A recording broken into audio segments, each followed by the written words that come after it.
The morning sun filtered through oak leaves, casting dappled shadows across Claire Bennett's windshield as she pulled into the employee lot at St. Mary's Hospital. Her blue Toyota Camry settled into its usual spot, the engine ticking as it cooled. She sat motionless for 30 seconds, fingers still gripping the wheel, mentally preparing for another 12-hour shift in a place where suffering was measured in vitals and discharged in prescriptions. The podcast she'd been listening to, a true crime series about a nurse who'd saved a child from trafficking, faded as she cut the ignition. Strange how those stories always felt distant, like they happened in some other America where ordinary people stumbled into extraordinary circumstances. Claire grabbed her thermos, checked her reflection in the rearview mirror, brown hair pulled into a practical ponytail, minimal makeup eyes that carried 4 years of carefully managed grief, and stepped out into the Portland morning. Sean. Mary's rose before her, 7 stories of concrete and glass that had become more familiar than her own apartment. The automatic doors whooshed open, releasing the hospital's signature cocktail of antiseptic coffee and something indefinable that smelled like worry. Linda stood behind the reception desk, silver-streaked hair pulled into its customary bun bifocals perched on her nose as she sorted through admission forms. "Morning, Claire. Ready for another day in paradise?" Claire managed a smile, adjusting the strap of her shoulder bag. "As ready as I'll ever be." Linda's expression shifted, dropping into that conspiratorial tone she used when sharing gossip that bordered on genuine concern. "Careful today. Word is there's trouble brewing. Hell's Angels and some rival crew have been spotted around the city. Hospital security sent out a memo about increased vigilance." The words registered but didn't quite penetrate Claire's morning routine armor. Gang violence was background noise in Portland, something that happened in neighborhoods she drove past but never through. "Those things don't usually touch us here." Usually, Linda returned to her paperwork, but the weight of that single word lingered. The third-floor nurse's station hummed with the familiar chaos of shift change. Claire pulled her badge over her head, the lanyard settling against her scrubs as she logged into the system. The overnight report scrolled past a 72-year-old with pneumonia showing improvement, post-surgical monitoring for a hip replacement, the usual parade of human fragility seeking repair. Her phone buzzed. Unknown number. She declined the call and pocketed the device. The morning proceeded in its established rhythm. Claire checked on Mr. Patterson, whose oxygen levels had stabilized overnight.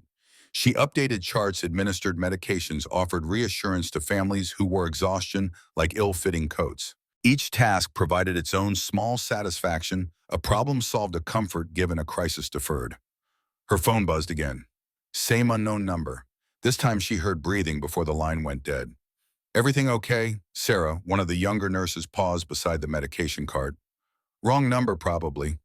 But Claire's hand remained on the phone for a moment longer than necessary, that instinctive unease that evolution had gifted humans to detect when something invisible shifted in the environment. The third call came at 10:30. This time only silence greeted her hello, but the silence felt occupied, deliberate. She hung up and turned off her ringer. Emergency called at 11:45. They needed assistance with intake standard procedure when the ER got overwhelmed. Claire headed down, her comfortable Nikes squeaking against freshly waxed linoleum, passing walls, decorated with inspirational posters about healing and hope that nobody really looked at anymore. The examination room felt smaller than usual, crowded by the presence of the man standing beside the gurney. He was tall, maybe 6'1", with the kind of build that spoke of manual labor and gym time in equal measure. His leather jacket showed years of wear, scuffed and creased in ways that told stories he'd probably never share. A dragon tattoo coiled up his neck, disappearing into the stubble along his jawline. Dark eyes tracked Claire's movements with an alertness that made her acutely aware of the exits. On the examination table sat a girl who couldn't have been more than 8 years old. Dark hair fell past her shoulders in waves that needed brushing. Her eyes, brown and enormous, in a face too pale for health, stared at the floor with the kind of stillness that only came from practice. The bruise on her right arm bloomed purple and yellow, angry against her skin. Claire's training kicked in, overriding the whisper of unease. She approached with a gentle efficiency that had taken years to perfect, crouching slightly to bring herself closer to the child's eye level. "Hi there, I'm Nurse Bennett. What's your name, sweetheart?" The girl's eyes flickered toward the man, then back down. Her voice emerged barely above a whisper. "Mia." "That's a beautiful name." Claire kept her tone light, non-threatening. Can I take a look at your arm? I'll be very gentle. The man stepped forward and Claire caught the full force of his presence. She fell off her bike. Just need to make sure nothing's broken. Claire nodded, maintaining professional neutrality, while her instincts began cataloging inconsistencies. The bruise pattern was wrong. Falls produced different marks, scraped skin impact points that matched the geometry of collision. This bruise showed the distinctive oval shapes of fingers, four on one side, thumb on the other, squeezed hard enough to burst capillaries deep in the muscle. I'm going to feel around the edges, Mia. If anything hurts, you tell me right away. Okay. The girl nodded and Claire began her examination with practiced gentleness. Her fingers traced the contours of the injury, noting how Mia tensed whenever the man moved. Professional assessment merged with maternal instinct. Claire had spent enough time with traumatized children to recognize fear's body language. How did you fall? Off my bike. The words came automatically rehearsed. Where were you riding? Mia's shoulders hunched inward, making herself smaller. I don't remember.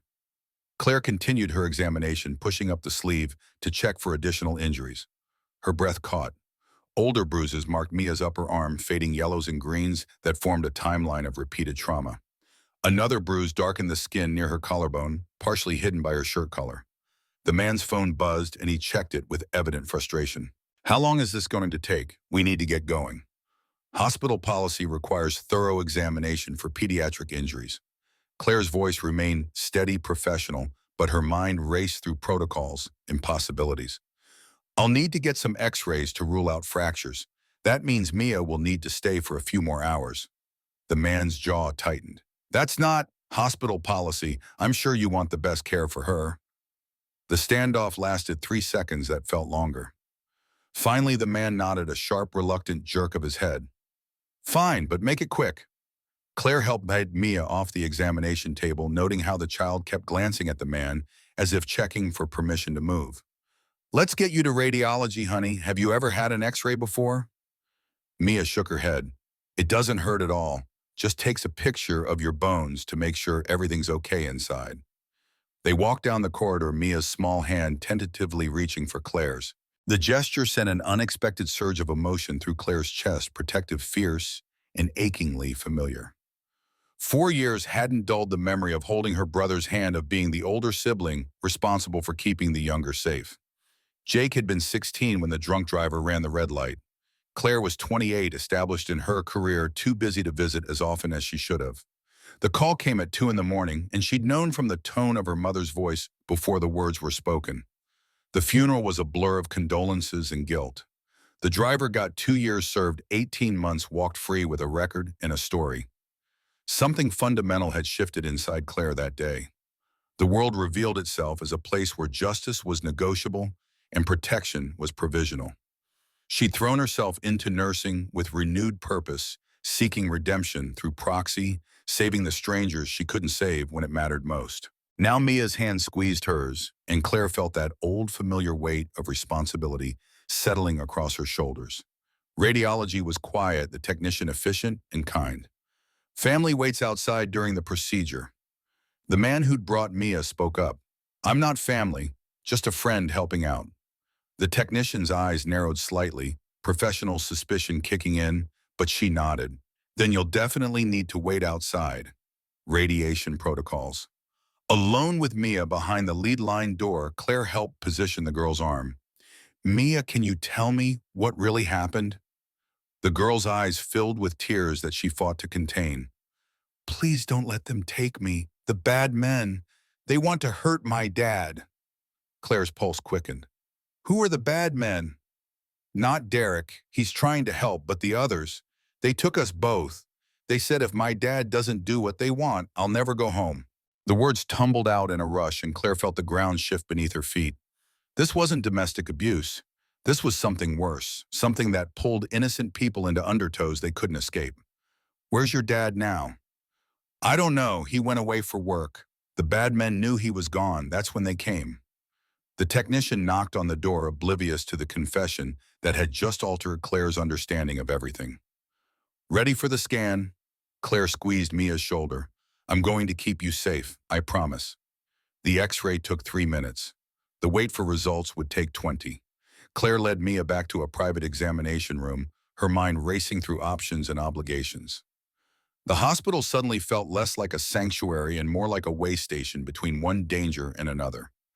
Derek was pacing the hallway when they emerged, his phone pressed to his ear. He saw them and ended the call abruptly. Results? Still waiting. Mia will need to stay for observation regardless. That's not going to work. His voice dropped urgent and low. We need to leave, now. I can't discharge a child with suspected injuries without proper... You don't understand. Derek stepped closer and Claire caught the edge of desperation in his expression. They're coming. The people who took us.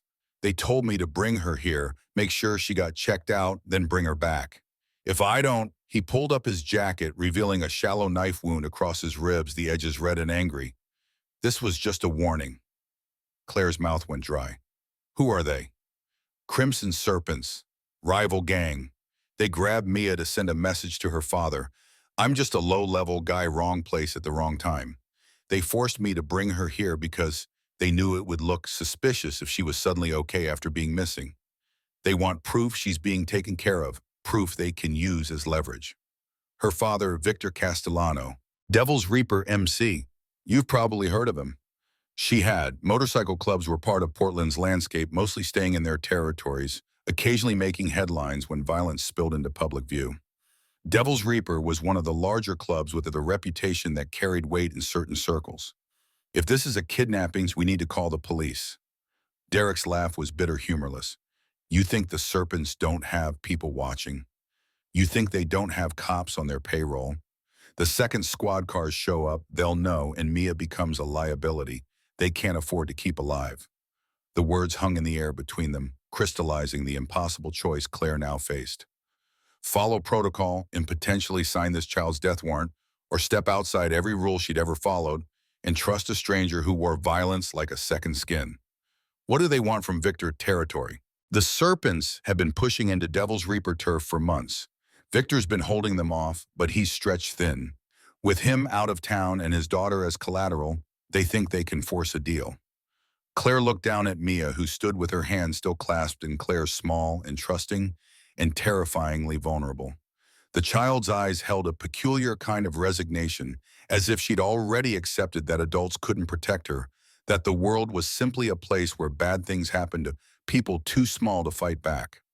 Something in Claire's chest cracked open, that carefully maintained distance between professional compassion and personal investment, shattering like safety glass. She thought of Jake, of the drunk driver, who'd walked free of every injustice that thrived because good people looked away rather than risk themselves. How long before they expect you back? Derek checked his phone. 30 minutes, maybe 40 if traffic's bad. That's not enough time to figure this out. There's nothing to figure out. We go back or we both die. Those are the options. Claire's mind raced through possibilities, each one carrying consequences she couldn't fully calculate. The smart move was to step back, alert security, let the professionals handle it. The smart move was to protect herself, to recognize that this situation existed far outside her sphere of influence or responsibility. But smart moves didn't save Jake. Smart moves were what people made when they valued their own safety over someone else's survival. No, the word came out stronger than she'd intended, surprising them both. Mia stays here. I'll keep her safe until we can reach her father. Derek stared at her as if she'd suggested flying to the moon. You're a nurse. What are you going to do against the Crimson Serpents? Wave your stethoscope at them. I'm going to do what I have to do. If you want to leave, leave. But Mia doesn't go back to people who hurt her. You don't understand what you're getting into. Then explain it to me. Derek ran a hand over his face, the gesture of a man watching options evaporate in real time. The Serpents have a reputation for follow-through. If I don't bring Mia back, they'll come here. They'll tear this hospital apart looking for her. People will get hurt, probably killed. How many of them? What? How many Serpents are holding you? How many are watching the hospital? I don't know. 3 at the safe house where they're keeping us. Maybe 2 or 3 more scattered around watching the exits. Why? Because if we're going to do this, we need to know what we're up against. Derek's expression shifted from disbelief to something that might have been respect or possibly just recognition of shared insanity. You're serious. Do I look like I'm joking? You look like someone about to make the worst decision of their life. Good. Then you'll help me. Derek was silent for a long moment, weighing options that all ended badly in different ways. Finally, he pulled out his phone. Victor has an emergency contact, someone he trusts. If anyone can get word to him fast, it's her. Call her. The phone rang 4 times before a woman answered, her voice sharp with efficiency. Who's this? Derek Morrison. I'm with Devil's Reaper. We have a situation. I'm listening. Derek laid out the situation in clinical terms, the kidnapping, the hospital, the deadline. Claire listened, mentally cataloging the details, already planning how to fortify their position if this mysterious contact couldn't reach Victor in time. Give me the address. I'll get word to Victor. He's in Seattle for a supply run, but I can have him back in 3 hours. We don't have 3 hours. We've got maybe 30 minutes before the serpents realize something's wrong. Then you'd better find a way to buy more time. The woman ended the call, leaving Derek staring at his phone like it might offer better answers than the one he'd just received. 3 hours. Claire's mind was already moving through the implications. We need to move Mia somewhere more defensible. This is a hospital, not a fortress. Then we improvise. Come on. Claire led them through the staff corridors, avoiding the main hallways where security cameras tracked every movement.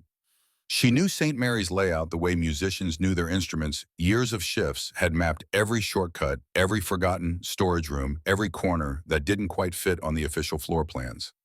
The 5th floor had been partially closed for renovations 3 months ago. Budget cuts had stalled the project indefinitely, leaving a wing of empty rooms and disconnected equipment.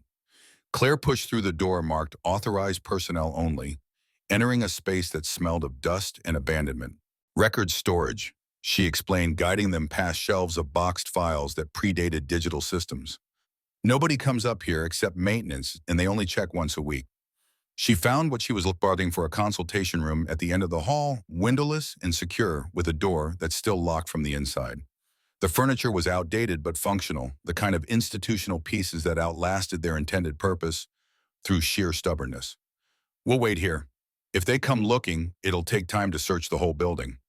Derek positioned himself near the door, his body language shifting into something more tactical, more dangerous. If they find us, I can hold them off for maybe 2 minutes. After that, we're on our own. Mia tugged on Claire's sleeve, her voice small and frightened. Are the bad men coming? Claire knelt down, meeting the girl's eyes with as much confidence as she could manufacture. Maybe. But Derek and I won't let them hurt you, I promise. My mom used to promise things too. Then she died. The words carried a weight that no 8-year-old should have to bear, a premature understanding that promises were just words people said to fill the space where hope used to live. What happened to your mom? Car accident, 2 years ago. That's when Dad joined Devil's Reaper. He said he needed a family and they became ours. Claire's heart ached for this child who'd learned too young that safety was temporary and family was whatever you could piece together from the wreckage. Your dad loves you very much. That's why these bad men took you, because they knew it would hurt him. Does that mean it's my fault? No, sweetheart, none of this is your fault. Sometimes bad people do bad things and the only fault belongs to them. Derek's phone buzzed. He checked it and his expression went cold. Text from Jace. He's asking where we are. Who's Jace? The serpent who's been running this operation. He's not patient and he's not forgiving. Don't answer. If I don't answer, he'll know something's wrong. Then tell him the x-rays are taking longer than expected. Medical delays. Happens all the time. Derek typed out a response, his thumbs moving quickly across the screen. The reply came back almost instantly. He says we have 15 minutes. After that, he's coming to get us himself. Claire checked her watch.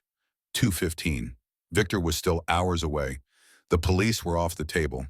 Hospital security consisted of 2 elderly guards who probably never faced anything more threatening than a shoplifter in the gift shop. They were alone. All right, Claire's voice steadied as she made peace with decisions that couldn't be unmade. We lock this door. We stay quiet. If they find us before help arrives, we fight. With what? Derek gestured at the empty room. Our winning personalities. Claire walked to the supply closet in the corner, opening cabinets that hadn't been touched in months. Medical supplies outdated but still functional. Scalpels in sterile packaging. Bottles of rubbing alcohol.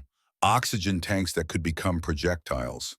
The tools of healing repurposed for violence if necessary.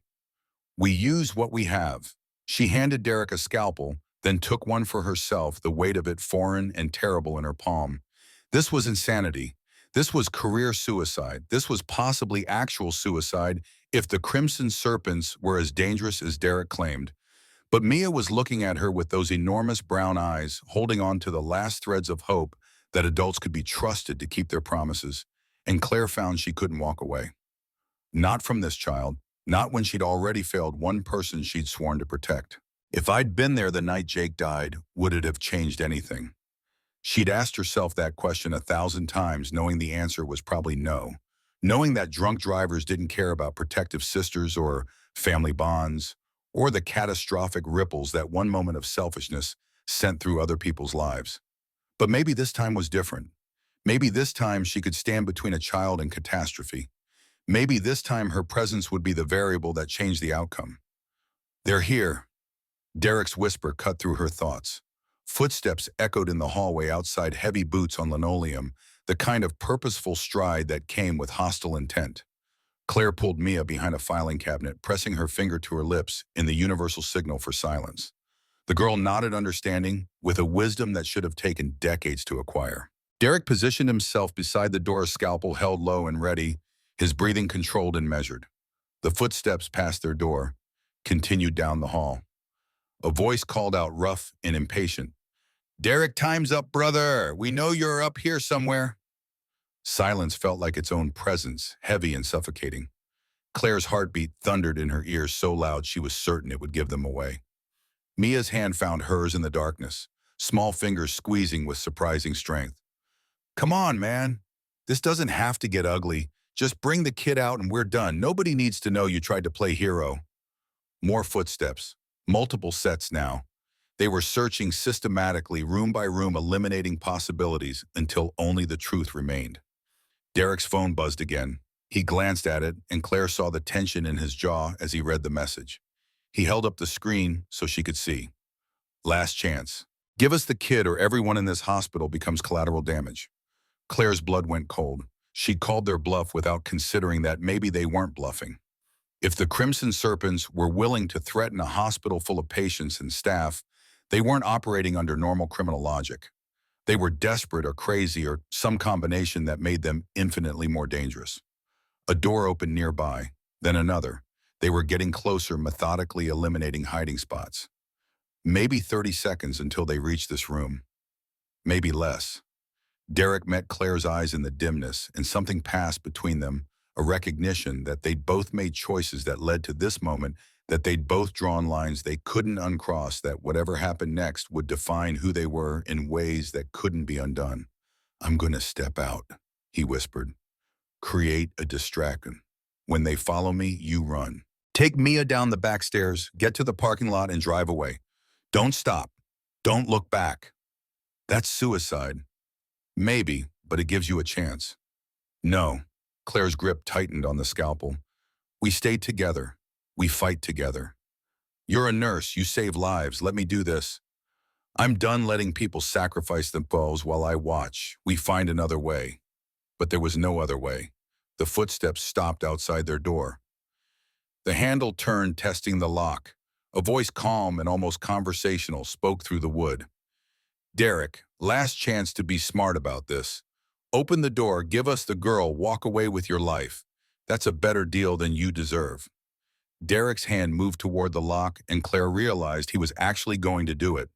Going to open the door and throw himself at armed men to buy her and Mia a few extra seconds. The mathematics of sacrifice, the terrible calculus that weighed one life against another, and somehow found equations that balanced. Before he could turn the lock, before Claire could stop him, before any of them could make the choice that would seal their fates, a sound erupted from somewhere distant, deep rumbling, growing louder with each passing second. Motorcycle engines. Not one or two, but dozens. Maybe hundreds. The men in the hallway went quiet, and Claire could hear the uncertainty in their silence. The sound grew until it shook the walls, until it felt like the building itself might crack under the acoustic assault. Through the thin walls, she heard someone's radio crackle to life, heard panicked voices reporting impossible numbers. "Holy shit! There's at least 200 of them. Devil's Reaper. They're surrounding the building. The voice that had been so calm moments before now carried an edge of fear. Fall back. Everyone fall back. This is a abort situation. We are leaving. Now. Boots retreated rapidly. Doors slammed. The Crimson Serpents were running, and the thunder of motorcycles grew louder, closer, until it sounded like an army had descended on St. Mary's Hospital. Derek unlocked the door and peered out. The hallway was empty. He turned back to Claire and Mia, his expression somewhere between relief and disbelief. Victor came back, and he brought everyone. Claire felt her knees go weak, adrenaline draining away and leaving exhaustion in its wake. Mia broke free and ran to the window, pressing her face against the glass to see the parking lot below. Her voice was small, but carried the first note of genuine hope Claire had heard from her. Daddy's here. The parking lot had transformed into a sea of chrome and leather. Motorcycles stretched in every direction, their riders dismounting in coordinated precision. At the center of it all stood a man who could only be Victor Castellano, tall, broad-shouldered, his presence somehow visible even from 5 stories up.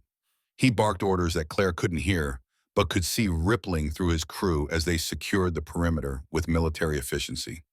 Derek led them down through the stairwell, past shocked staff members who'd gathered at windows to witness the spectacle. The Crimson Serpents had vanished like smoke, recognizing when they were catastrophically outnumbered. Whatever threat they'd posed evaporated in the face of Victor's response. They emerged into the parking lot to find Devil's Reaper members standing guard at every entrance. Patients and visitors kept a careful distance, recognizing power when they saw it, understanding that this was something beyond their ordinary experience of the world. Victor saw Mia and his expression cracked open, revealing the father beneath the outlaw. He crossed the distance in 4 long strides and swept his daughter into his arms, holding her like she might disappear if he loosened his grip even slightly. I'm sorry, baby girl. I'm so sorry. This never should have happened. Mia buried her face in his neck, and Claire saw her small shoulders shaking with sobs that she'd been holding back for days. All that practiced calm, all that premature wisdom melting away in the safety of her father's arms.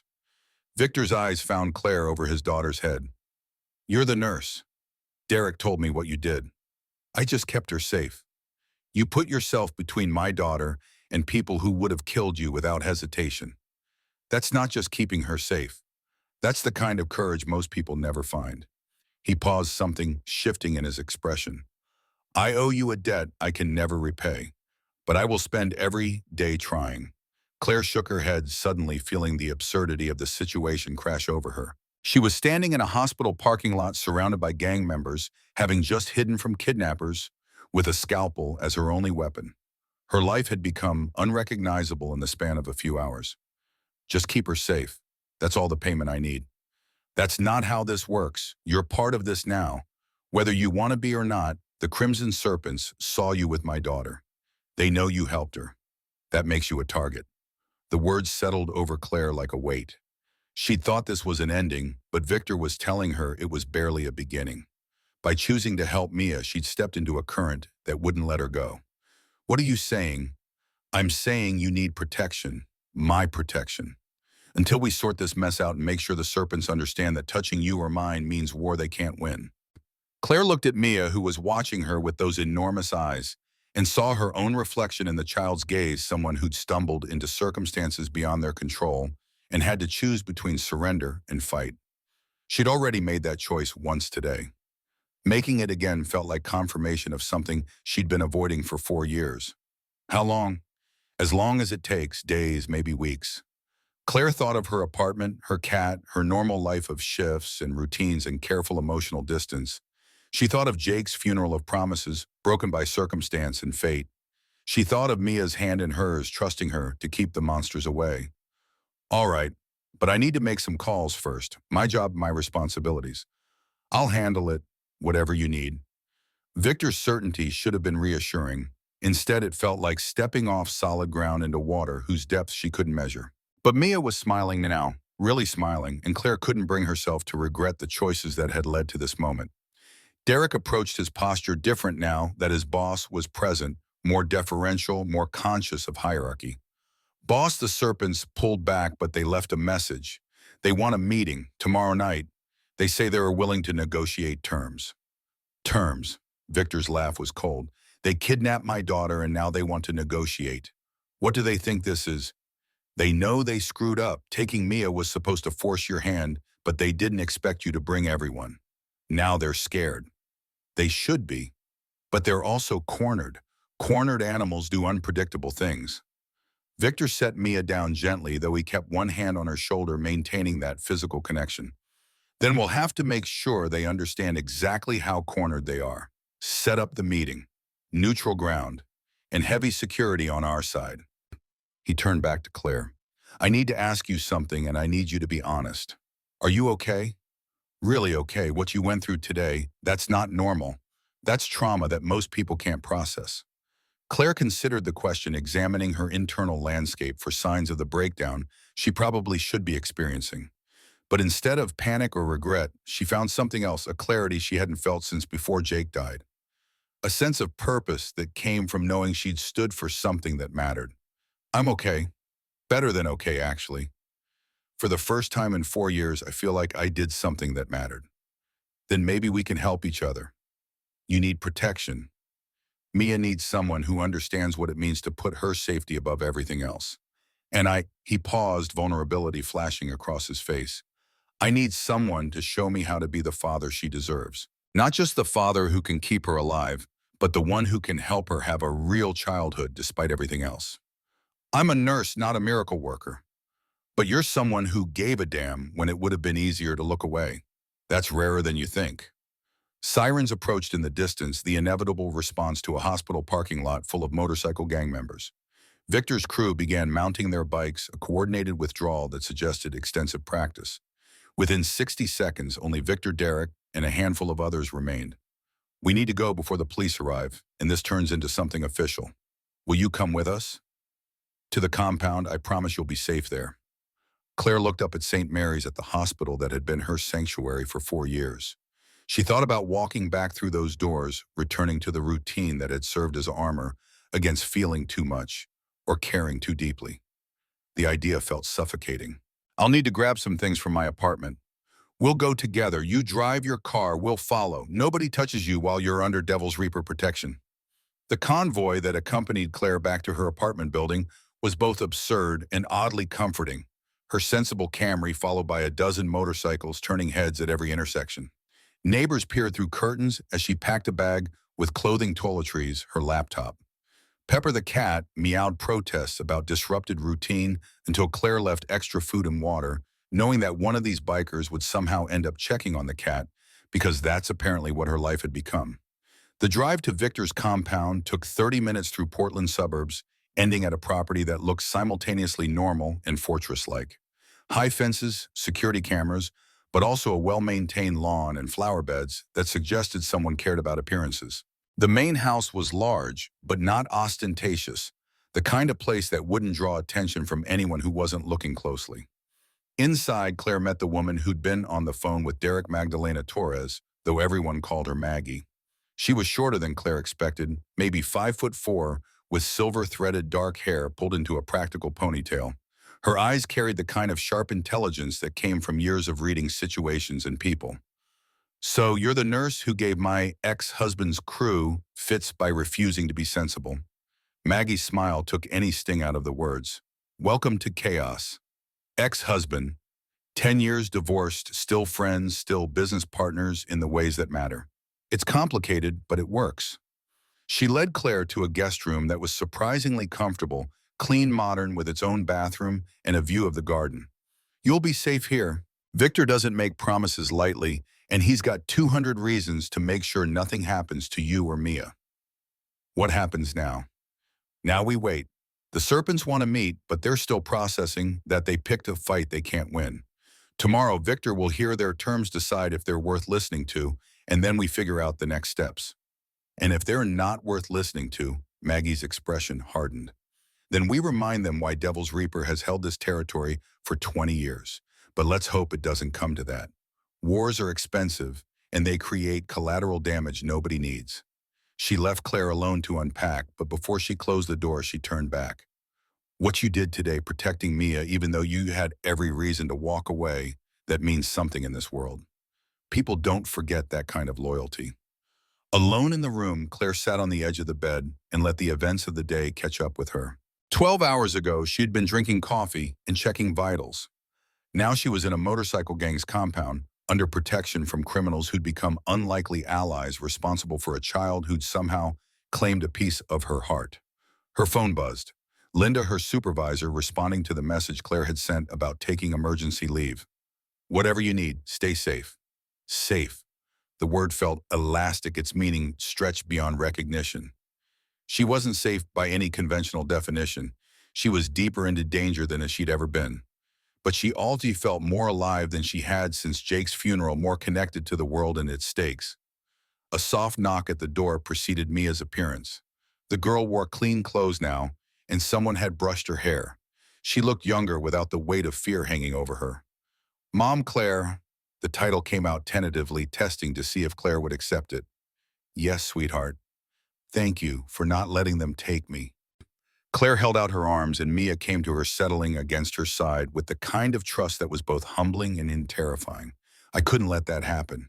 You deserve someone to stand up for you. Nobody ever has before. Except Dad. And now you. They sat together as the sun set beyond the window, painting the sky in oranges and purples. Somewhere in the compound, Victor was planning strategy with his crew. Somewhere in the city, the Crimson Serpents were regrouping, calculating their next move. And somewhere in Claire's chest, something that had been frozen for 4 years was finally beginning to thaw.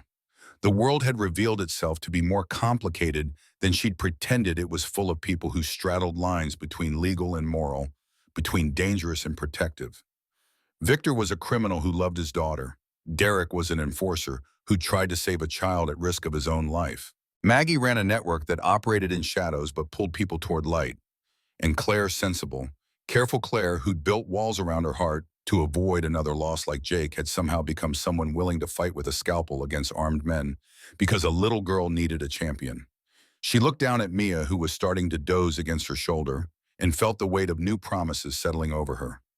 She'd told this child she would keep her safe. She'd made that vow to Victor and Derek and Maggie. But more importantly, she'd made it to herself, reclaiming something she'd lost 4 years ago when she decided that caring too much only led to grief. Tomorrow would bring whatever it brought: negotiations or violence, resolution or escalation. But tonight, in this moment, Mia was safe and breathing and trusting her. And that Claire realized was everything that mattered.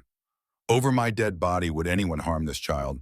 The phrase echoed in her mind, no longer dramatic or hyperbolic, but simply true. She'd drawn a line and planted herself on it, and nothing short of death would move her. Outside, the sound of motorcycles rumbled as more Devil's Reaper members arrived, called in from other chapters, reinforcements for whatever storm was gathering on the horizon. Claire held Mia closer and watched the sky darken, knowing that she'd stepped through a door that only opened one way into a life that would never resemble the careful safety she'd constructed. But for the first time since losing Jake, she didn't regret the choice. She'd saved someone. Finally, after 4 years of trying to save strangers, she'd been there when it counted. And if that meant living in a motorcycle gang's compound and learning to navigate a world of violence and loyalty, so be it. Some promises were worth any price. Some children were worth any risk. And sometimes the only way to protect what mattered was to become someone brave enough to stand between danger and innocence, no matter what it cost. Claire Bennett, 32-year-old nurse, had made her choice. Now she would live with the consequences, whatever they might be. The compound stirred to life before dawn. Claire woke to the rumble of motorcycle engines, warming up voices calling to each other across the courtyard, the metallic clink of tools being gathered. She'd slept fitfully, dreams full of footsteps in hallways and doors that wouldn't lock, waking every few hours to check that Mia was still breathing in the bed across from hers. The girl had insisted on staying in Claire's room rather than her own. I sleep better when I'm not alone, she'd whispered, and Claire understood that confession for what it was, an admission that trauma had robbed her of the ability to feel safe in isolation. Now Mia slept curled under blankets, her face peaceful in a way it hadn't been yesterday. Claire slipped out quietly, following the smell of coffee, down to the kitchen, where she found Maggie already awake, laptop open on the counter, 3 different phones within reach. You're up early. Habit. The work I do doesn't respect normal hours. Maggie poured coffee without asking, sliding the mug across to Claire. Sleep at all? Some, enough. Claire wrapped her hands around the mug, letting its warmth seep into her palms. What happens today? Victor meets with the Serpents at 7 tonight. Neutral ground, a warehouse district that neither crew controls. He'll bring 20 men. They'll bring 20.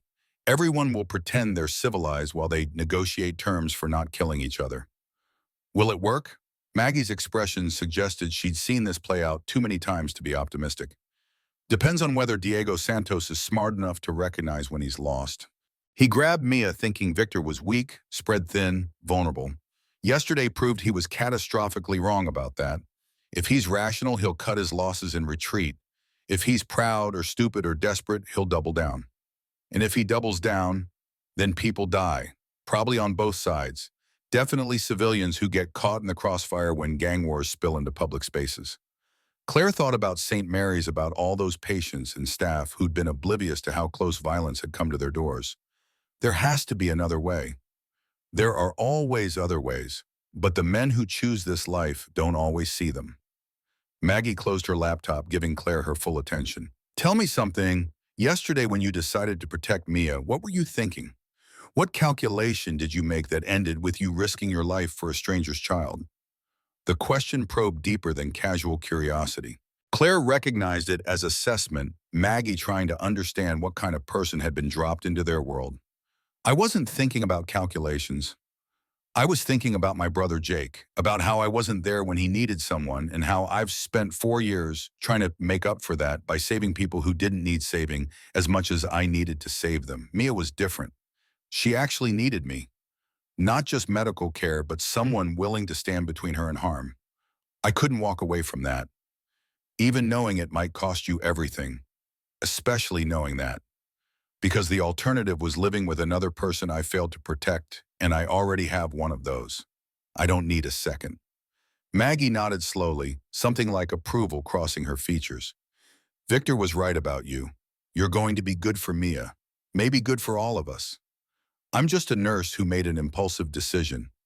No, you're someone who understands that protection isn't passive. It's active, aggressive, willing to pay costs that most people won't even consider. That's exactly the kind of person Mia needs in her life. She paused, then added, and it's exactly the kind of person Victor needs to show him there's another way to be strong. Before Claire could respond, footsteps announced Derek's arrival. He looked better than yesterday, the knife wound dressed properly, color back in his face, moving without the careful stiffness of someone in pain. He poured coffee and leaned against the counter, his presence somehow making the kitchen feel smaller. Boss wants to see you, both of you. Victor's office occupied the back corner of the main house windows, overlooking the garden, where morning light was just starting to touch the flowers. He sat behind a desk that was more functional than impressive papers and laptops competing for space. A map of Portland marked with colored pins that presumably represented territory and threats. He stood when they entered, and Claire noticed the shadows under his eyes that suggested he'd slept even less than she had. Thank you for coming. I wanted to talk before tonight's meeting. Maggie explained the situation. Good. Then you understand this is delicate. The Serpents made a move that failed spectacularly. Now they have to decide whether to salvage their pride or their survival. Diego Santos is the kind of man who values the former more than most people would consider rational. What do you want from him? I want him to leave my territory alone, to accept that grabbing Mia was a mistake and that trying again would be suicide. I want peace not because I'm afraid of war, but because war is expensive and unpredictable and puts people like Mia in danger. But you don't think he'll agree to that? Victor's silence was answer enough. He moved to the window, looking out at his compound, at the life he'd built that was simultaneously fortress and home. Diego and I have history. His sister, Sophia, Mia's mother, left him to be with me. He's never forgiven me for that. When Sophia died 2 years ago, I think part of Diego blamed me. Believed that if she'd stayed with her family, stayed away from my world, she'd still be alive. How did she die? Car accident. Drunk driver ran a light T-boned her at an intersection 3 blocks from here. She died before the ambulance arrived. His voice carried the weight of grief that time had dulled but not erased. I've replayed that day 1,000 times, looking for the moment I could have changed things. Made her take a different route, convinced her to let me drive her. Something. Anything. Claire understood that particular torture intimately. You can't save people from random chance. You can only try to be there when they need you. But I wasn't there, and now Diego wants Mia because he thinks I'm a danger to her. That my lifestyle, my choices, put her at risk the same way they put Sophia at risk. And maybe he's not entirely wrong. Maggie stepped in, her tone sharp with disagreement. Sophia chose you. She chose this life. And she loved Mia more than anything. Don't dishonor her memory by pretending she was a victim of your choices rather than a partner in them. Doesn't change the fact that my daughter is safer away from me. Your daughter is safer with you than in Diego's hands. He doesn't want to protect her. He wants to hurt you through her. There's a difference, Victor turned back from the window, and Claire saw the exhaustion in his expression, not physical tiredness, but emotional fatigue from carrying impossible weight. Tonight I'll offer Diego a deal. He backs off entirely, and I won't retaliate for what he did. Clean slate, fresh start, peace between our crews. And if he refuses, then we prepare for war, and I do everything in my power to make sure Mia doesn't become collateral damage in a conflict that started before she was born. Derek spoke up from his position by the door. Boss, there's something else you should know. Tommy's been acting strange, making calls he thinks nobody notices. Leaving the compound at odd hours. I think we might have a leak. The temperature in the room dropped 10 degrees. Victor's expression went from exhausted to dangerous in the space between heartbeats. You're certain, not certain, but suspicious enough that I have been watching him. If he's feeding information to the serpents, we need to know before tonight. Handle it, quietly. If he's dirty, I want to know what he's told them and why. If he's clean, I want to know why you're paranoid enough to suspect one of our own. Derek nodded and left, and Claire felt the invisible currents of loyalty and suspicion that define this world. Victor ran a criminal organization, but he did it with the same kind of strategic thinking that any CEO employed. The only difference was the stakes in corporate America. Betrayal meant lost profits. Here, it meant lost lives. I need to ask you something. Victor's attention returned to Claire. Last night, after everything that happened, you could have walked away, gone back to your apartment, your job, your normal life. But you came here instead. Why? Because Mia needs stability, and leaving would have told her that adults can't be trusted to keep their promises. But you barely know her. I know she's a child who's been through trauma. I know she needs someone who'll be there consistently, not just in crisis moments. And I know that I'm maybe the only person in her life right now who doesn't have gang politics complicating their relationship with her. Victor considered this, then nodded slowly. I want to hire you, officially. Not just as protection or temporary help, but as Maya's full-time caregiver. Someone who can help her process what she's been through, help her have as normal a childhood as possible given the circumstances. Someone who can teach me how to be the father she deserves rather than just the one who keeps her physically alive. I'm a nurse, not a therapist or a nanny. But you're someone she trusts, someone who proved you'll stand between her and danger. That's more valuable than any credentials. He named a salary that was triple what St. Mary's paid, plus room and board here at the compound, full health benefits, and the understanding that if you ever want to leave, you're free to go. Claire should have felt manipulated, should have recognized this for what it was, an offer designed to bind her more tightly to their world. But when she thought about walking away, about leaving Mia to navigate this life, without someone who understood normal, she couldn't make herself do it. I'll need time to think about it. Of course, take all the time you need. Just know that the offer stands regardless of what happens tonight. A knock interrupted them. One of Victor's men stuck his head in. Boss Detective Chen is at the gate. Says she needs to speak with you about yesterday's incident at the hospital. Victor's expression didn't change, but Claire saw tension ripple through his shoulders. Let her in. Office visit only, no wandering. Detective Sarah Chen entered 5 minutes later, her professional courtesy masking sharp observation. She was shorter than Claire expected, barely 5'6", but carried herself with the kind of confidence that came from years of dealing with people who tried to intimidate her. Her dark eyes swept the office, cataloging details before settling on Victor. Mr. Castellano, Ms. Bennett, thank you for seeing me. Detective, I assume this is about the situation at St. Mary's. Among other things, hospital security reported approximately 200 motorcycles in their parking lot yesterday afternoon. Multiple witnesses saw Devil's Reaper members entering the building armed. 3 Crimson Serpents were treated for minor injuries, none of them willing to file complaints or explain how they got hurt. And now I hear there's a meeting scheduled for tonight between your crew and theirs. She paused. Want to tell me what's really going on? Victor leaned back in his chair, the picture of calm. My daughter was taken from school 3 days ago, held by persons unknown in circumstances I'm still investigating. When I learned she was at the hospital, I responded with appropriate force to ensure her safety. As for tonight's meeting, I'm pursuing diplomatic solutions to prevent further incidents. Diplomatic solutions between motorcycle gangs. Whoa, Chen's skepticism was palpable. Mr. Castellano, I've been working gang crimes for 12 years. I know how these situations typically resolve, and it's rarely through conversation. Then perhaps this will be an exception that proves the rule. Chen turned to Claire. Ms. Bennett Hospital Administration tells me you have taken emergency leave. Indefinite duration. That's unusual for someone with your record. I'm dealing with some personal matters that require time away from work. Personal matters that involve living at a motorcycle club compound while gang tensions escalate. She held up a hand before Claire could respond. I'm not judging. I'm trying to understand what happened that made a respected nurse decide to put herself in the middle of gang politics. Claire met Chen's eyes, recognizing genuine concern beneath the professional questioning. I helped a child who needed help. Everything else followed from that decision, including placing yourself under Devil's Reaper protection, including accepting help from people who were willing to provide it when the alternative was being targeted by the Crimson Serpents. Chen processed this, her expression shifting slightly. So you're a civilian caught in the crossfire. That changes things. How? Because it means you might be willing to cooperate with law enforcement if it meant ensuring your safety and Mia's. She pulled out a business card, setting it on Victor's desk.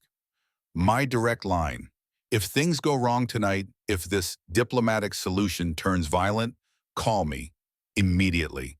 I'd rather prevent bloodshed than investigate it after the fact. Victor picked up the card, studying it without commitment. Detective, I appreciate your concern, but involving police and gang negotiations typically makes things worse, not better. I'm aware of the dynamics, but I'm also aware that Diego Santos has a reputation for volatility. If he decides tonight is the time to prove something innocent, people could get hurt, including your daughter and Ms. Bennett, which is why I'm bringing 20 of my best people and holding the meeting in a location I control. A warehouse in the industrial district isn't neutral ground. It's Devil's Reaper territory. Diego will know that. It might make him feel cornered. Everywhere in Portland is someone's territory. I'd picked a location where I can ensure security and where collateral damage will be minimal if things go south. Chen stood, her frustration evident but controlled. Fine, do this your way, but know that I'll have units monitoring the area. If shooting starts, we're coming in. And when that happens, everyone goes down. Devil's Reaper, Crimson Serpents, doesn't matter. I won't let gang war turn my city into a battlefield. After she left, Maggie spoke first. She's not bluffing. Chen's built her career on being the cop who actually gives a damn about stopping violence, rather than just arresting people after the fact, which makes her dangerous in a different way. Victor stood, moving to the map on his wall. If police swarm the meeting, Diego might use it as an excuse to claim I set him up. That gives him justification for retaliation. So what's the play? We go forward as planned, but we keep Chen's card handy in case we need it. And we make sure someone's watching for police presence so we can adapt if necessary. Derek returned, his expression grim. Found something? Tommy's been in contact with someone at Crimson Serpents, lots of deleted text, but I recovered fragments. He's been feeding them information about our movements, our numbers, our plans. Victor's jaw tightened. Bring him in, now. 10 minutes later, Tommy stood in the office, confusion giving way to fear as he read the room's atmosphere. He was younger than most of Victor's inner circle, maybe 25, with the kind of nervous energy that came from trying too hard to prove himself. Boss, what's this about? You tell me, Tommy, you've been awfully chatty with people who recently tried to hurt my daughter. The blood drained from Tommy's face. I haven't. Derek held up his phone, showing screenshots of recovered messages. Don't lie, we have proof. Tommy's resistance crumbled. They threatened my sister, said they'd hurt her if I didn't cooperate. I didn't have a choice. You always have a choice. Victor's voice was cold final. You could have come to me, told me what was happening. Let me protect your sister the way I protect all our families. Instead, you betrayed your brothers and put Mia at risk. I'm sorry, I swear I didn't think they'd actually take her. I thought they just wanted intelligence. What did you tell them? Locations, numbers, when you'd be out of town. I swear that's all. I didn't know they were planning a kidnapping. Victor studied Tommy for a long moment, and Claire saw the calculations happening behind his eyes, weighing betrayal against coercion justice, against mercy, the message his response would send to the rest of his crew. You're out, effective immediately. Pack your things and leave. If I see you again, if you come anywhere near my territory or my people, there won't be a third chance. Boss, please. You're alive. Your sister's alive. That's more mercy than you deserve. Take it and disappear. Derek escorted Tommy out, and silence settled over the office like dust. Maggie was the one who finally spoke. That was the right call. Killing him would have made him a martyr. Exiling him makes him an example. Doesn't change the fact that the serpents have been getting inside information for weeks. They know our routines, our weaknesses, our response times. Tonight's meeting could be a trap. So we changed the plan. Different location, different time. Keep them off balance. Victor shook his head. No, we stick to the original plan, but we assume they know everything and prepare accordingly. If it's a trap, we spring it on our terms. He turned to Claire. I need you to stay here tonight. With Mia. The compound will be locked down, 30 men on security. You'll be safer here than anywhere else. What if something goes wrong? What if you don't come back? Then Maggie has instructions. Papers in my safe naming you as Mia's legal guardian. Money and accounts she can access. Everything my daughter needs to have a life outside this world if I'm not around to provide it. The casualness with which he discussed his own potential death struck Claire as both terrifying and heartbreaking. This was his reality. Every confrontation carried the possibility of not coming home, and he'd learned to plan for that contingency the way other parents plan for college savings. She'll need her father more than she needs money or legal documents, which is why I intend to come back. But if I don't, I need to know someone will be there for her who understands what she's lost and why it mattered. Mia appeared in the doorway, still wearing pajamas, hair wild from sleep. Why are you talking about not coming back? Victor crossed to his daughter, kneeling down to her eye level. Just being careful, princess, making sure all the boring grown-up stuff is handled. You're meeting with the bad men tonight, aren't you? I'm meeting with people who made mistakes. Hopefully we'll work things out so nobody makes any more mistakes. What if they hurt you? They won't. I'm bringing lots of friends, and we're all very good at staying safe. Mia didn't look convinced, and Claire understood why. Adults had been telling her things would be okay for years, and experience had taught her those promises were frequently broken. Sophia had probably promised to come home from her errand that day. Diego had probably promised to protect his niece before using her as leverage. Promises were just words until they were proven through action. Mom Claire will stay with you tonight, and tomorrow when I come home, we'll do something fun. Your choice. Zoo park movies, anything you want. Promise. Victor pulled his daughter into a hug. I promise, and I always keep my promises to you. After Mia went to get dressed, Claire found herself alone with Victor again. You shouldn't make promises you might not be able to keep. I don't intend to break this one. But if something happens, you'll tell Mia that her father loved her more than anything, and that he was trying to build a world where she could be safe. You'll help her understand that sometimes good people have to make hard choices, and that those choices don't diminish the love that motivated them. Claire wanted to argue, but she saw the determination in his expression and recognized it as the same thing she'd felt yesterday when she decided to protect Mia. Sometimes you made choices knowing they might cost everything, and you made them anyway because the alternative was abandoning people who counted on you. Be careful tonight. Always am. The day crawled toward evening with excruciating slowness. Claire tried to keep Mia occupied. They played games, watched movies, made lunch together in the kitchen, while Maggie worked on her laptop nearby. But the approaching meeting hung over everything, a sword suspended by threads that might snap at any moment. Derek stopped by around 3 to check his equipment, body armor that looked military-grade communication devices, weapons that he checked with practiced efficiency. Mia watched from the doorway, and Claire saw her processing what it meant that people she cared about were preparing for violence. "You're going with Dad," Derek nodded. "That's my job, little one. Keep your dad safe. What if the bad men have guns? Then we have better guns, and better training, and better reasons to come home." He softened his tone. "Your dad's the smartest man I know. He's not walking into anything blind. We've got plans, backups, and backups for the backups. But you're scared." The observation was too perceptive for comfort. Derek knelt down, meeting Mia's eyes with unexpected honesty. "Yeah, I'm a little scared. Being scared means you're paying attention. But I'm also ready, and I trust your dad to make the right calls. That's worth more than not being scared." After he left, Mia climbed into Claire's lap, something she'd been doing with increasing frequency. "Do you think they'll be okay?" Claire chose honesty over false reassurance. "I think your dad is smart and careful, and he's bringing people who know how to handle dangerous situations. But I also think that sometimes things happen that nobody can predict. So we hope for the best and prepare for the worst." "What's the worst?"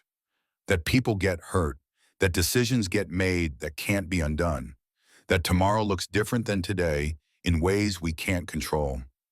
That's what happened when Mom died. Everything changed and we couldn't change it back." Claire held her closer, feeling the weight of grief that never really went away, just became something you learned to carry. "Yeah, that's exactly what happened. And if something goes wrong tonight, we'll face that the same way you faced losing your mom, by holding on to each other and remembering that people we love don't stop mattering just because they're gone. I don't want Dad to be gone." "Neither do I, sweetheart. Neither do I." At 6:30, Victor emerged from his office dressed in black jeans, black boots, and a leather vest that carried Devil's Reaper insignia. He looked like what he was, a man preparing for war while hoping for peace. 20 of his crew gathered in the courtyard, engines rumbling to life as the sun descended toward the horizon. Victor kissed Mia's forehead, held her tight for 10 seconds that stretched into eternity. "See you tomorrow, princess. Zoo or park or whatever you want. Come home safe. Always." He met Claire's eyes over Mia's head, and something passed between them, an understanding, an acknowledgement, maybe even a request. If things went wrong, she would be the one to help Mia make sense of the wreckage. She would be the one to explain why sometimes good people died doing what they believed was right. Claire nodded, and Victor seemed satisfied. He mounted his bike, Derek taking position beside him, the rest of the crew falling into formation. Then they were gone, 20 motorcycles carrying 20 men into whatever waited for them in a warehouse across the city. Maggie appeared beside Claire, both of them watching until the convoy disappeared. "Come on. Doan Shun, we've got work to do." "What kind of work?" "The kind that makes sure if tonight goes wrong, we're ready to handle the aftermath." She led Claire back inside to a room that looked like a combination of office and war room. Computer screens showed feeds from security cameras scattered across Portland. Radio equipment crackled with periodic check-ins from Devil's Reaper members stationed throughout the city. A police scanner monitored law enforcement frequencies, tracking cop movements in case Chen made good on her threat to intervene. "This is how we stay informed. Victor checks in every 30 minutes. If he misses a check-in, we assume something's wrong and activate emergency protocols." "What are emergency protocols?" "Lockdown here. Move Mia to a safe house we keep off the books. Contact allies in other clubs. Prepare for retaliation. All the things we pray we never have to do." A phone rang, not one of the cell phones, but an old-fashioned landline that sat in the corner. Maggie answered, listened, then thanked the caller and hung up. "That was our lookout near the warehouse. Victor and crew just arrived. So did the Serpents. Everyone's on their best behavior so far, weapons visible but not aimed. They're going inside now." The waiting began in earnest. Mia drew up pictures at the kitchen table, glancing up every few minutes to check if news had arrived. Claire tried to read but couldn't focus, the words blurring together into meaningless strings of letters. Maggie worked steadily, typing emails and making quiet phone calls to people who spoke in code Claire didn't understand. 7 o'clock passed. 7:30. 8. At 8:15, Victor's first check-in came through. We're talking. No resolution yet, but no violence either. Stand by. 8:45 produced another check-in with the same message. Talking, no progress, no violence. The waiting stretched nerves tighter with each passing minute. At 9:20, gunfire erupted over the police scanner. Multiple units responding to shots fired at an industrial warehouse. Officer requesting backup. Possible gang activity. Maggie was on her feet, instantly switching to a different frequency, trying to raise Victor. Nothing. She tried Derek. Static. She went through the list of everyone at that meeting, and none of them answered. Fuck. Mia looked up from her drawing, fear widening her eyes. What happened? I don't know yet, but we're going to find out. Maggie grabbed her keys. Claire, take Mia to the safe room. Code is #6694. Lock the door. Don't open it for anyone except me or Victor. If you don't hear from either of us within 2 hours, call Detective Chen. You're going there? Someone has to figure out what went wrong and whether we're about to be invaded. She was gone before Claire could argue. The compound suddenly felt larger, emptier, more vulnerable. Claire took Mia's hand and led her to the basement, to a reinforced room that looked like something from a doomsday prepper's manual. Thick steel door ventilation system supplies that could sustain them for days if necessary. They locked themselves inside, and Claire tried not to think about what those gunshots meant. Tried not to imagine Victor bleeding out on a warehouse floor. Tried not to consider that she'd just become responsible for a child whose father might not survive the night. Mia sat on one of the cots, knees pulled to her chest, rocking slightly. Dad's not coming home, is he? We don't know that yet. But you're scared, I can tell. Adults try to hide it, but I always know. Claire sat beside her, wrapping an arm around small shoulders that shouldn't have to carry this much fear. Yes, I'm scared, but being scared doesn't mean the worst has happened. Sometimes it just means we're waiting to find out what's real. When Mom died, everyone kept saying, we don't know anything yet, until finally someone said she was gone. This feels the same. I know, but this time might be different. Your dad is smart and careful and surrounded by people who will protect him. We have to hold on to that hope until we know otherwise. They waited. Minutes stretched like hours. Claire checked her watch obsessively. 9:30, 9:45, 10 o'clock. No word from Maggie. No word from Victor. The police scanner reported controlled chaos at the warehouse, multiple suspects in custody, ambulances requested, but no details about injuries or identities. At 10:30, footsteps on the stairs above. Heavy, multiple people. Claire's heart hammered as she pulled Mia behind her, wishing she had anything resembling a weapon. A knock on the door. Claire, it's Maggie. I'm with Victor. Open up. Claire entered the code with shaking fingers, and the door swung open to reveal Maggie supporting Victor, who had blood on his shirt and a makeshift bandage around his upper arm. Behind them, Derek and 3 others, all bearing various injuries, but all standing. Mia screamed and ran to her father, who caught her with his good arm and held her while she sobbed into his chest.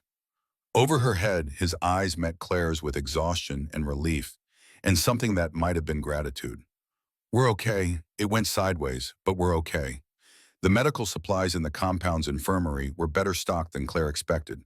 Professional-grade equipment, antibiotics that required prescriptions, pain medications that suggested someone with medical training had prepared for exactly this kind of situation. She worked methodically, cleaning Victor's gunshot wound while he sat stoically on the examination table, Mia refusing to leave his side despite Claire's gentle suggestions that she wait outside.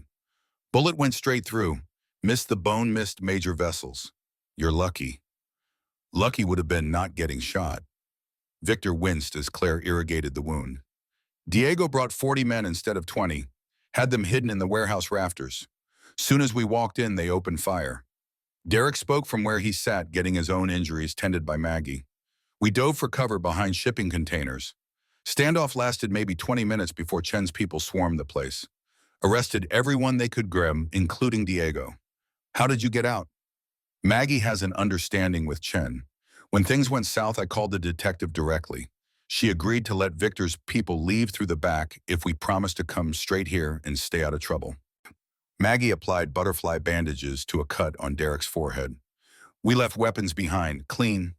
Nothing to tie us to the shooting. Claire finished bandaging Victor's arm, her hands steady despite the adrenaline still coursing through her system. You could have died, but didn't. Victor pulled his daughter closer. And now Diego's looking at attempted murder charges, weapons violations, probably conspiracy. He's done. Crimson Serpents will fracture without him. This war is over. At what cost? 3 of Diego's men dead, 2 of mine in the hospital with serious injuries. Chen's going to be breathing down our necks for months. And my daughter had to spend 2 hours in a panic room wondering if her father was dead. He looked at Mia, whose face was streaked with tears. That's the mud, and it's too high. Maggie finished with Derek and stood wiping her hands on a towel. Victor, we need to talk. Privately. They left Claire with Mia and the injured, moving to Victor's office, where raised voices soon filtered through the door. Claire couldn't make out words, but the tone was clear. Maggie was angry, Victor defensive, both of them arguing about decisions made and futures uncertain. Derek caught Claire's eye. She's telling him he needs to step back, let someone else run Devil's Reaper, while he focuses on being Mia's father. She's been saying it for years, but tonight might have finally convinced him she's right. Will he actually do it? Depends on whether he's more afraid of dying or of becoming someone Mia can't respect. Derek stood carefully testing his injuries. For what it's worth, you made the right call yesterday. Protecting Mia, getting involved. This life chews people up, but it also shows you what matters. You figured that out faster than most. After he left, Claire sat with Mia in the quiet infirmary, both of them processing trauma in their own ways. The girl had stopped crying, but remained pressed against Claire's side as if physical contact was the only thing keeping her tethered to reality. Is Dad going to be okay? The wound will heal fine. A few weeks and it'll just be a scar. That's not what I mean. Mia's voice was small but insistent. Is he going to stop doing dangerous things? Or is this just going to happen again? Claire considered lying, offering false reassurance that would crumble the next time Victor walked into danger. But Mia deserved better than comfortable fictions. I don't know, that's something your dad has to decide. Whether this life is worth the risk of not being there for you. Mom asked him to quit Devil's Reaper. Before she died, she said she was scared every time he left, scared he wouldn't come back. He promised he'd think about it, but then she died and he said he needed the crew more than ever, because they were the only family who understood what he'd lost. Did you want him to quit? I wanted him to be safe, but I also wanted him to be happy. And I don't think he knows how to be happy without Devil's Reaper. It's who he is. The wisdom in that statement broke Claire's heart. 8 years old and already understanding that people were complicated, that love didn't solve everything, that sometimes the people we cared about made choices that hurt us even when they were trying to protect us.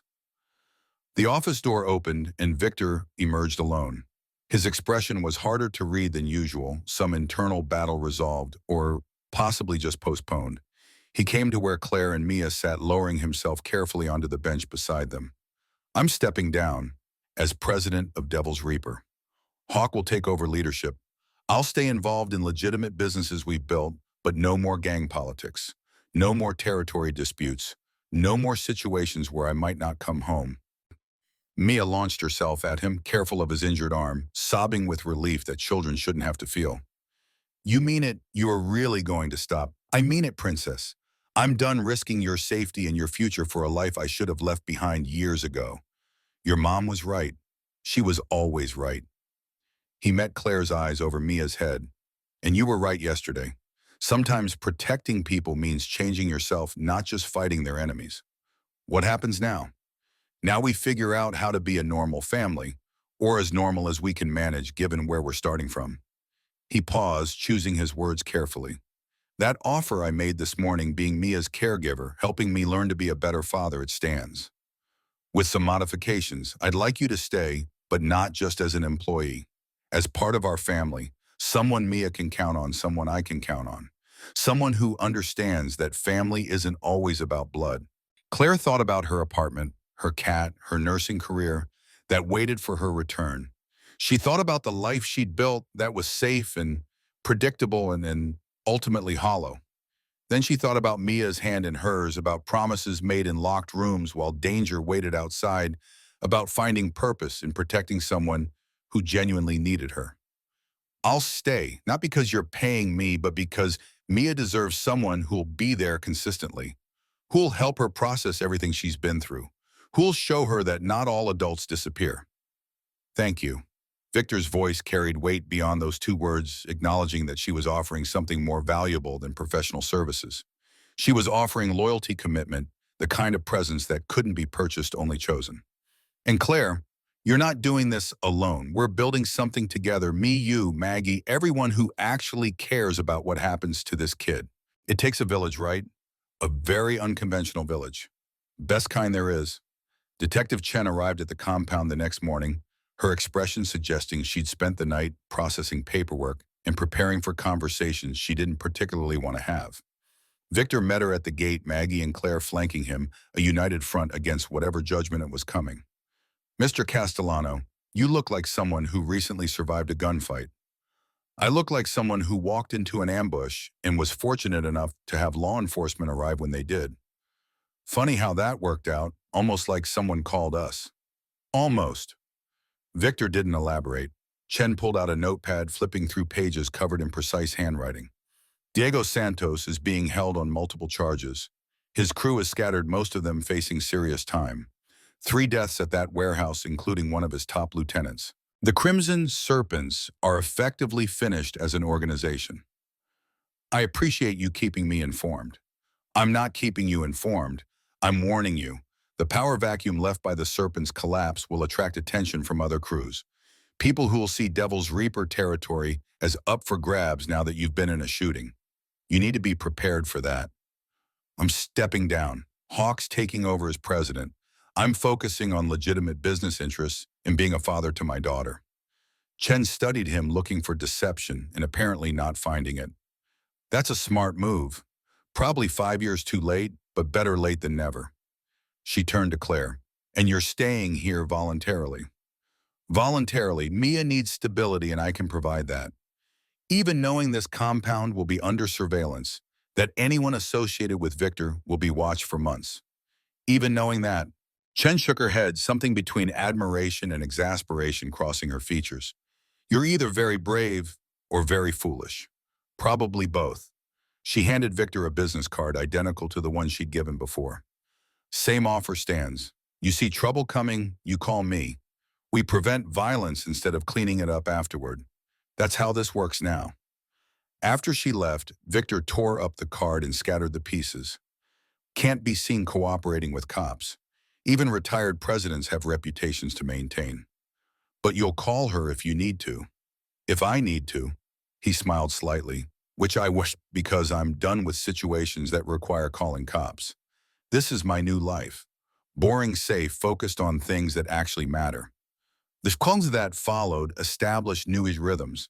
Victor met with lawyers and accountants, transitioning Devil's Reaper's legitimate businesses into a security company that operated entirely within legal boundaries. Castellano Security and Protection hired ex-military, ex-law enforcement people who understood violence but chose to use those skills productively.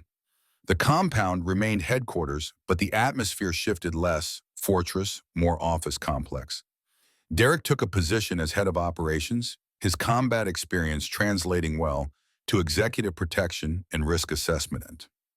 Tommy's betrayal had stung, but it had also revealed gaps in their security that needed addressing. Derek implemented new protocols, background check systems that would catch future moles before they could do damage. Maggie expanded Underground Angels, using profits from the security company to fund safe houses and legal services for domestic violence survivors. She worked tirelessly, her phone always ringing with calls from people who needed escape routes from dangerous situations. Claire sometimes helped, using her medical training to treat injuries that victims didn't want documented in hospital records. Mia returned to school, though Victor arranged for private security to shadow her at a distance. Claire picked her up every afternoon and they'd established routines: homework at the kitchen table, dinner, together, stories before bed. The nightmares came less frequently. The fear faded, gradually replaced by something approaching normal childhood anxiety about tests and friendships rather than kidnapping and violence. 2 months after the warehouse shooting, Claire received a call from St. Mary's. Her supervisor, Linda, voice warm with hope. We'd love to have you back. Part-time if that works better. Your position is still open. Claire stood in the compound's garden, watching Mia play with a soccer ball, and felt torn between worlds. Nursing had been her identity for so long, the career she'd built after losing Jake. But this new life had shown her a different kind of healing, the kind that came from consistency and presence, rather than medical intervention. I appreciate the offer, but I need to decline. I've found something else, something that matters more right now. Helping that little girl. Helping that little girl. Helping her father figure out how to be the parent she needs. Building something that looks like family even though it started in crisis. That's beautiful, Claire. Truly. But if you ever change your mind, we're here. After hanging up, Claire felt a weight lift that she hadn't realized she'd been carrying. The decision had been made fully and finally. This was her life now. Not the one she'd planned, but the one she'd chosen when she decided some children were worth any risk, any sacrifice, any departure from carefully constructed safety. Victor found her there, settling onto the bench beside her with the comfort of someone who'd grown accustomed to sharing space. His arm had healed well, just a scar now that he wore like a reminder of the life he'd left behind. Penny, for your thoughts. Just thinking about choices. How sometimes the ones we don't plan end up being the ones that define us. Any regrets? None, you. Not about stepping down, not about focusing on Mia, not about bringing you into our chaos. He watched his daughter play something peaceful, settling over his features. Sophia would have liked you. She always said Mia needed someone who understood that being strong didn't mean being hard. Someone who could show her that protection and gentleness weren't opposites. Tell me about her. Really tell me not just the facts, but who she was. Victor smiled, memory softening his expression. She was fierce. People saw this small woman with a gentle voice and underestimated her, but she had steel in her spine. When she decided to leave Diego's protection and come with me, half the Crimson Serpents wanted her dead for betraying family. She didn't care. She said family that demanded loyalty through fear wasn't family worth keeping. How did you meet Community Center in the old neighborhood? I was there with Devil's Reaper doing charity work. We used to sponsor youth programs back when we still believed our reputation could be about more than just territory. Sophia was volunteering teaching art to kids who couldn't afford classes. She looked at me like I was worth something beyond my cuts and tattoos. That was rare and valuable. She sounds remarkable.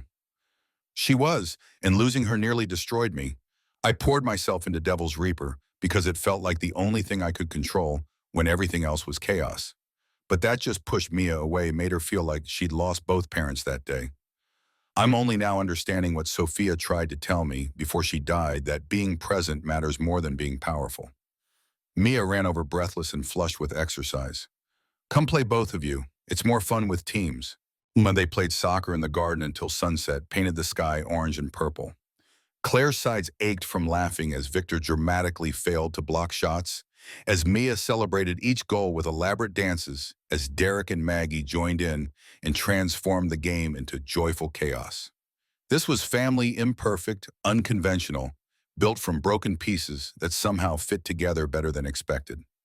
That night, after Mia was asleep, Claire found herself on the compound's porch watching stars emerge. Victor joined her with 2 beers, settling into the chair beside hers with comfortable silence. Derek told me something interesting today. Said you've been taking self-defense classes at the gym, learning to shoot at the range, getting trained in security protocols.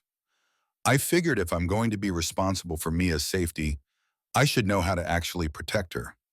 Not just stand between her and danger, but actively prevent threats. That's smart, practical. He paused.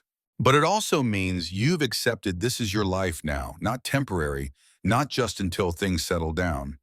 You're all in. I've been all in since the moment I told those serpents they'd have to go through me. Everything since has just been acknowledging what I already decided.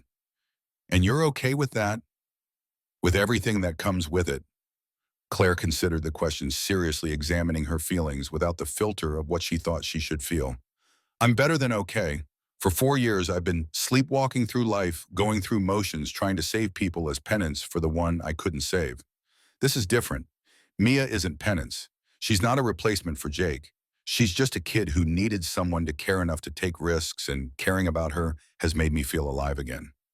She loves you, talks about you constantly. Mom Claire says this, and Mom Claire showed me that. You've become essential to her sense of safety. The feeling is mutual. They sat in comfortable silence, and Claire felt something shift between them. Not romantic, but familial. The kind of bond that came from shared purpose and mutual respect. They were partners in the work of raising Mia, of building a life that could withstand the trauma both of them carried, of proving that people could change and grow, even after making terrible mistakes.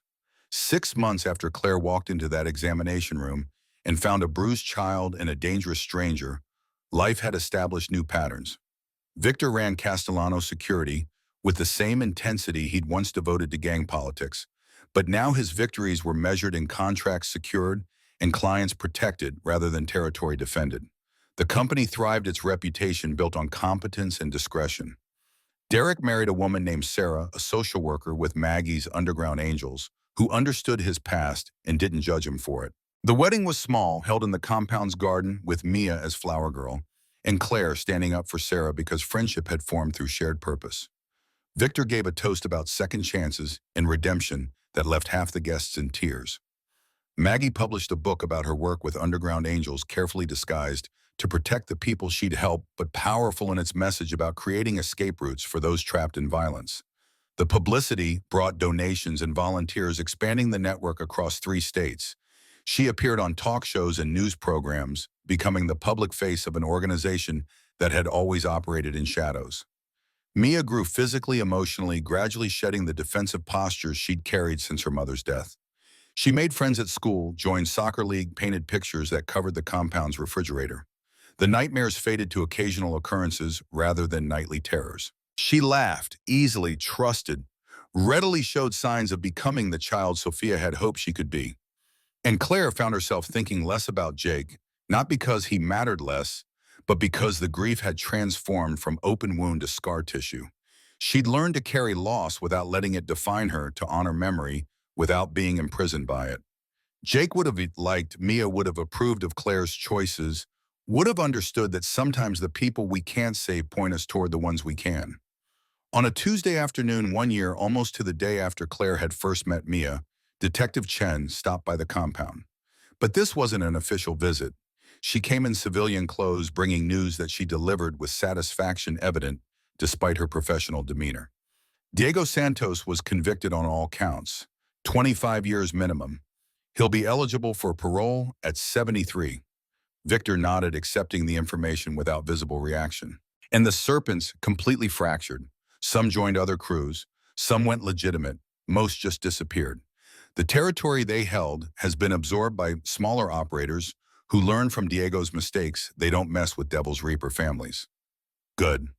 There's something else. Chen pulled out a folder, setting it on the table between them. We found evidence that Diego had been embezzling from his own crew, using Crimson Serpent's money to fund a personal vendetta against you. His people didn't know. When they found out, several of them testified against him. Said they'd thought the kidnapping was strategic, not personal revenge. Doesn't change what he did. No, but it means he acted alone. There's no network seeking revenge, no organization holding a grudge. You're clear. After Chen left, Victor allowed himself a moment of visible relief. A threat that had hung over them for a year had finally dissipated, leaving space for breathing, for living, for imagining futures that didn't include constant vigilance. That evening, he called a family meeting: Claire, Mia, Derek, Maggie. Everyone who'd been part of their unconventional household. They gathered in the living room, casual and comfortable relationships deepened by time and shared experience. I want to talk about the future, about what we're building here and where we go next. Mia spoke up first. Are we staying here at the compound? That depends. What do you want? I want to stay. This is home. This is where everyone I love is. Victor smiled. Then we stay, but we make it more of a home and less of a fortress. Normal house rules, normal life, as much as we can manage. Derek leaned forward. Boss Victor, the company's doing well enough that we could hire outside security.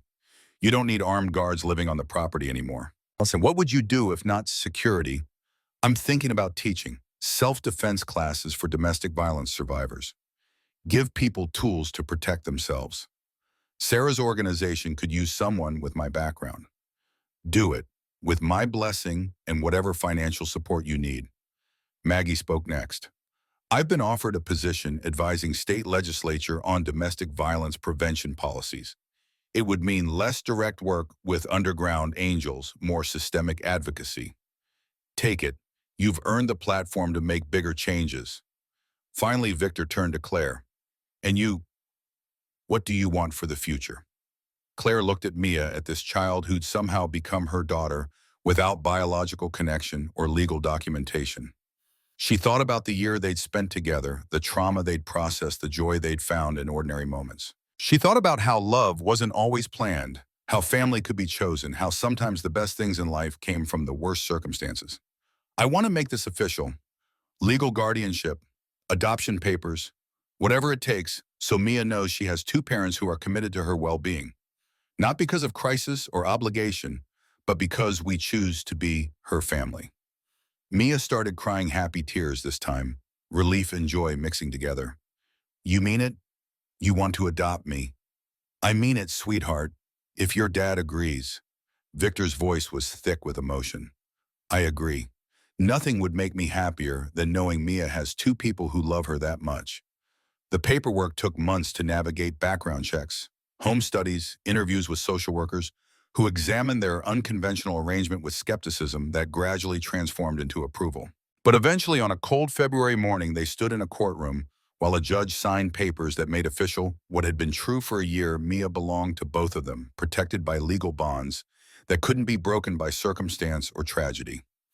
Afterward, they celebrated with ice cream, Mia's choice, her favorite flavor, sitting in a shop while winter rain drummed against windows. She sat between Claire and Victor, sticky-fingered, and grinning, wholly secure in the knowledge that she was loved and chosen and safe. What should I call you? Mia asked Claire. Legally, you're my mom now, but you're also Claire. Whatever feels right to you. I'm not trying to replace your mother, just trying to be someone you can count on. Can I call you Mom with your permission and with respect to my first mom? Claire's throat tightened. I'd be honored. That night, Claire stood in her room, the space that had been temporary quarters, but had transformed into permanent home. Pictures covered the walls, now capturing moments from the past year. Mia's artwork, Derek's wedding, Maggie's book launch, Victor teaching his daughter to ride a bicycle without the training wheels she'd finally outgrown. A photo of Jake sat on her nightstand, his teenage face frozen in a smile that would never age. She picked it up, studying features she'd memorized years ago, feeling the familiar ache of his absence without the crushing weight it used to carry.